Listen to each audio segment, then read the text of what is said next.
saya hormati teman-teman, rekan-rekan guru dan juga karyawan yang sudah berkenan hadir pada kesempatan pagi hari ini di kegiatan briefing yang di dalamnya mohon izin saya untuk berdiri di depan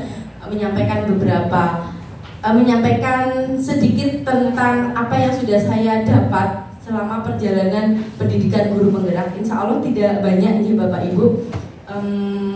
Langsung saja.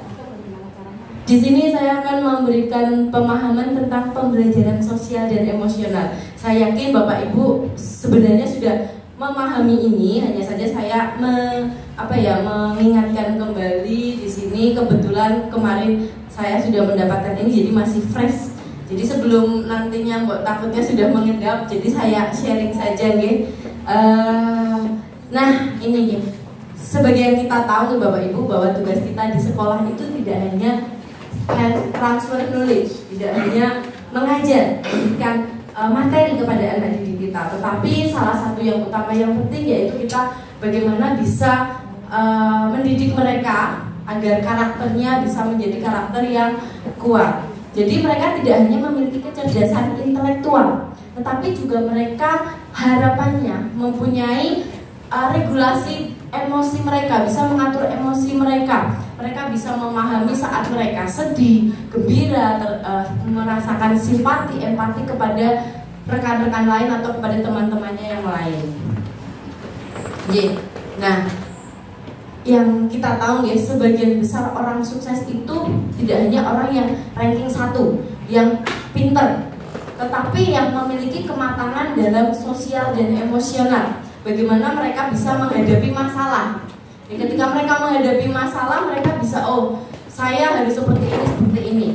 Memiliki beberapa kompetensi yang akan saya jabarkan setelah ini, ya.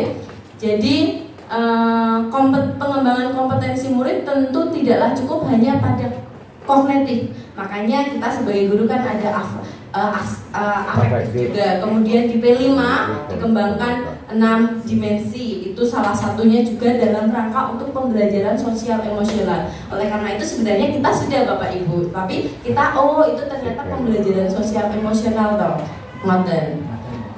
Nah, di sini harapannya apa? Ketika terjalin pembelajaran sosial emosional, anak memiliki sosial dan emosional, baik anak maupun guru, maka akan terjalin hubungan yang harmonis, ya. Ketika hubungan harmonis yang terjalin, maka mereka dan kita itu enak dalam proses pembelajaran. Kita mengingatkan anak akan keyakinan di kelas, enak tentang aturan-aturan dan enak dan juga menyadari anak. Oh, saya tugasnya sebagai murid apa? Saya sebagai guru tugasnya apa? Nah, itu nanti akan muncul kesadaran itu. Nah, sebelum lebih jauh, di sini saya akan menjabarkan tentang pengertian pembelajaran sosial emosional, ya. Jadi, ini adalah pembelajaran yang dilakukan secara kolaboratif. Dalam proses pendidikan saya tidak bisa berdiri sendiri. Di sini semua kita satu elemen, ya, untuk bersama-sama memajukan visi misi sekolah. Jadi pembelajaran yang dilakukan secara kolaboratif oleh seluruh komunitas sekolah. Proses pembelajaran dimulai dengan pembentukan kesadaran dan kontrol diri serta kemampuan dalam berkomunikasi. Hal ini penting diberikan kepada anak didik agar mereka mampu bertahan dan sekaligus dapat mengatasi setiap permasalahan sosial emosional yang dialaminya. Oleh karena itu penting ya Bapak Ibu, ketika kita pembelajaran kita sering ada pertanyaan, nah anak diam tapi di belakang. Nah, sebenarnya yang utama itu bagaimana kita bisa memancing anak untuk berkomunikasi. Jadi tidak dipendam, karena komunikasi itu penting ya Bapak Ibu. Nah, ini tujuannya apa? Jadi nanti harapannya anak memahami, menghayati, dan mampu mengelola emosi. Mereka bisa mencapai tujuan positif. Kemudian bisa merasakan empati, membangun dan mempertahankan hubungan yang positif. Dan kemudian yang terakhir, nah, jadi ketika mereka sudah secara emosi dan sosialnya sudah dewasa, mereka bisa mengambil keputusan itu dengan bertanggung jawab. Jadi tidak impulsif, hanya karena emosi sesaat gitu. Jadi mereka sudah punya regulasi diri. Nah, implementasinya dalam pembelajaran itu bagaimana? Jadi karena ini kita terkait di dalam pendidikan ya Bapak Ibu, jadi kita bisa mengajarkan langsung. Jadi nanti ada kompetensi sosialnya. Jadi pembelajaran sosial emosional itu di dalamnya ada kompetensinya. Kompetensi sosial emosional itu apa saja? Nanti akan saya jabarkan sedikit. Ini bisa diajarkan langsung. Jadi kita mengajarkan anak, misalnya 1 JB kita belajar tentang ayo anak bagaimana kita untuk melakukan kesadaran diri. Itu seperti apa? Nanti ada tekniknya. Kemudian kita mengintegrasikan kompetensi sosial emosional dalam praktik mengajar Bapak Ibu guru. Saya yakin Bapak Ibu guru sudah melakukan ini. Kemudian nanti akan saya jabarkan kok bisa sudah. Nah, kemudian mengubah kebijakan dan ekspektasi sekolah terhadap murid. Ya, ini visi misi sekolah dan mempengaruhi pola pikir murid tentang persepsi diri orang lain dan Nah, ini ya Bapak Ibu pembelajaran sosial dan emosional berbasis kesadaran penuh. Jadi berbasis mindfulness. Jadi kita melakukan pembelajaran sosial dan emosional itu berbasis kesadaran penuh. Jadi kesadaran penuh itu menurut Kabat-Zinn itu kesadaran yang muncul ketika seseorang memberikan perhatian secara penuh, secara sengaja dengan kondisi yang siap. Istilah bahasa Inggrisnya itu full attention. Jadi betul-betul menyimak, menyadari. Kemudian ada kemauan, ada perhatian, tujuan, rasa ingin tahu. Ya, itu sangat penting terutama untuk anak biar belajar. Kemudian ini secara saintifik ya, jadi sudah ada penelitiannya tentang mindfulness ya, dapat memperkuat hubungan sel-sel saraf otak yang berhubungan dengan fokus, konsentrasi dan kesadaran. Jadi ini bisa dilatih. Mindfulness itu bisa dilatih kepada anak, kepada diri kita sendiri dengan mengoneksikan antara tubuh, perasaan, pikiran dan lingkungan. Itu. Nah, ini yang tadi saya sampaikan, 5 kompetensi sosial dan emosional yang penting yang harus dimiliki oleh anak dan kita sebagai guru, yaitu yang pertama kesadaran diri, yang kedua manajemen diri, yang ketiga kesadaran sosial, keempat keterampilan berelasi, dan yang kelima pengambilan keputusan yang bertanggung jawab. Oke, sedikit penjabaran tentang kesadaran diri itu maksudnya seperti apa? Kita memahami emosi yang ada di diri kita, nilai-nilai, value kita, karakter diri kita, who am I, siapa saya. Kita memahami tentang diri kita ya, dan bagaimana pengaruhnya terhadap lingkungan sekitar. Misalnya itu orangnya seperti apa sih? Jadi ya ibarat kata itu selain itu ada istilah sadar diri, itu kesadaran diri. Kemudian yang kedua manajemen diri. Setelah kita menyadari tentang diri kita bisa self management. Jadi kita bisa mengelola emosi pikiran yang ada di diri kita. Bisa, oh kapan saya harus melakukan ini. Ketika mungkin di rumah banyak pikiran, ngajar jangan sampai kita tercampur aduk ya. Hanya karena kita pikiran di luar sekolah, anak menjadi korban. Oke, kemudian kesadaran sosial. Ingat, kita sebagai makhluk sosial nih Bapak Ibu, kita tidak lepas dari lingkungan sekitar kita. Jadi kita harus mampu memahami sudut pandang dan dapat berempati. Penting, kita sadar diri sudah, dan kita harus punya empati terhadap orang lain dengan latar belakang masing-masing. Nah, kemudian keterampilan berelasi. Jadi kita harapannya bisa membangun hubungan yang positif, yang dengan dilandasi dengan rasa hormat, saling menghormati, menghargai perbedaan, ya. Dan mungkin kita juga peka. Itu tadi yang disampaikan oleh Pak Bagja, kalau tidak salah ada peka. Bagaimana kita peka terhadap situasi yang ada.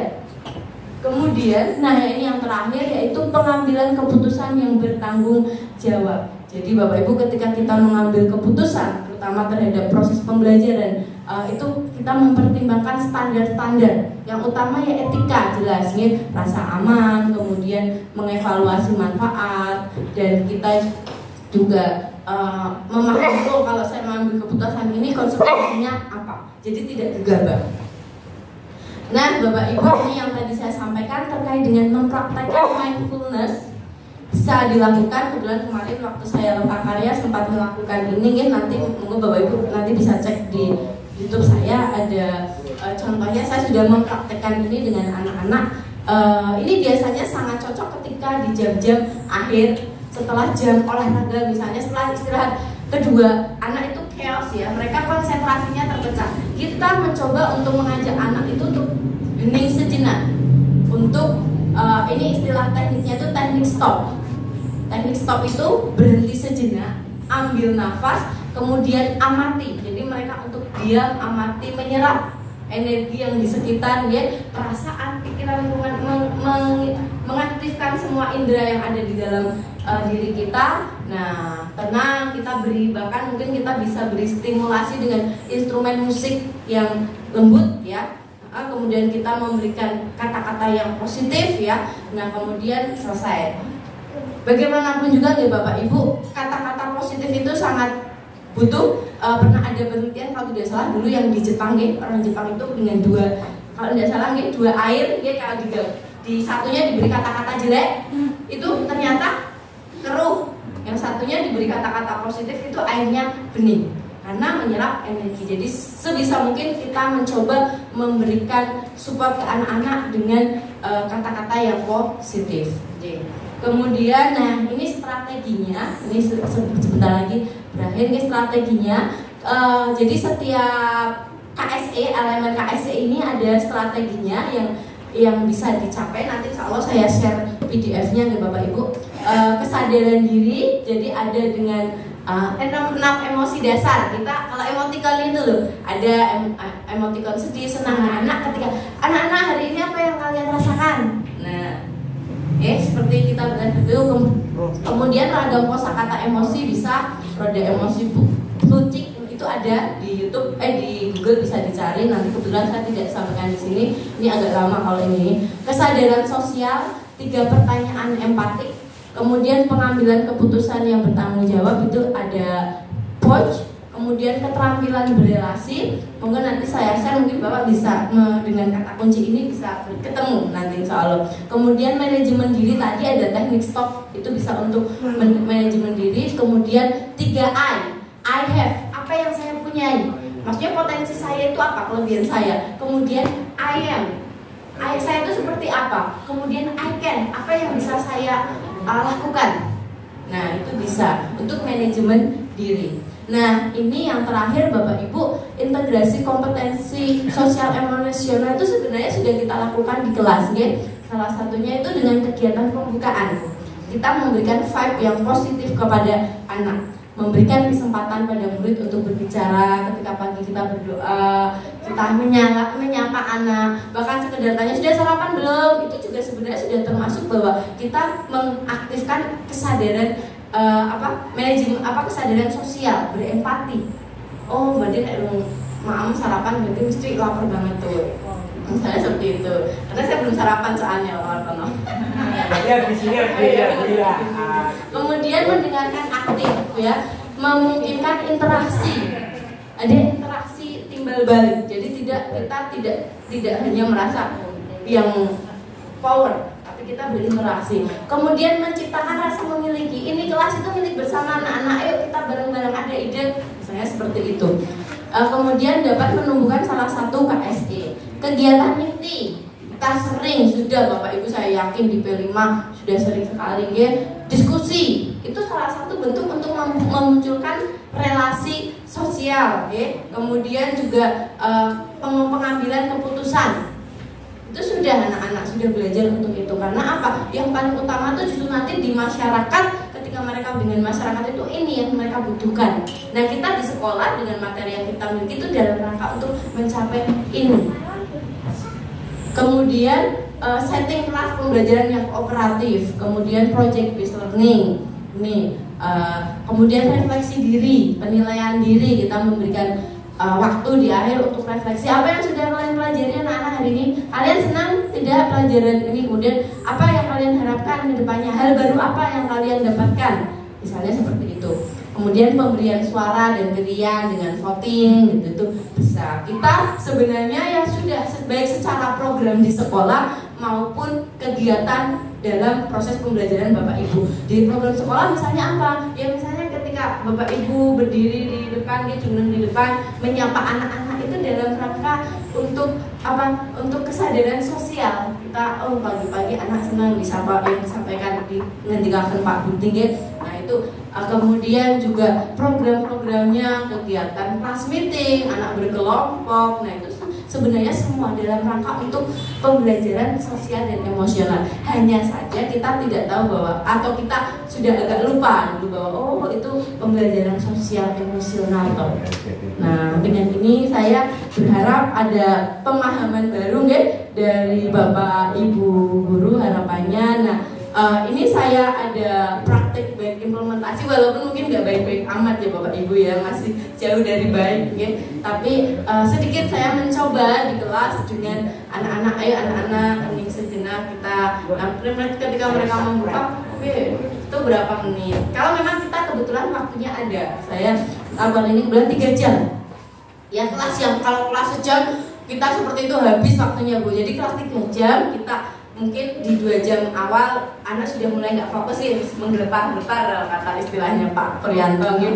Nah ini bisa dengan mengembalikan fokus lagi, bisa dengan kegiatan teknik stop tadi, bisa dengan sedikit intermezzo ice breaking atau sedikit memberikan insight di luar pembelajaran, jadi untuk menarik anak ke kembali fokus. Nanti monggo saya bisa berikan ini, kita masuknya tidak saya share di sini nanti lama gitu ya. Jadi nanti bisa dilihat masing-masing Bapak Ibu ya, ketika selok. Alhamdulillah beralamin. Demikian Bapak Ibu, singkat, padat, jelas dan cepat. Mohon maaf kalau ada kekurangan dalam penyampaian. Tidak maksud saya di sini merasa yang paling pintar, tidak, karena kebetulan saya ada kesempatan belajar tentang ini dan saya ingin berbagi dengan Bapak Ibu. Oke, semoga bermanfaat. Yang baik silakan diambil, yang tidak, yang kurang baik monggo ditinggalkan saja. Saya akhiri. Wassalamualaikum warahmatullahi wabarakatuh.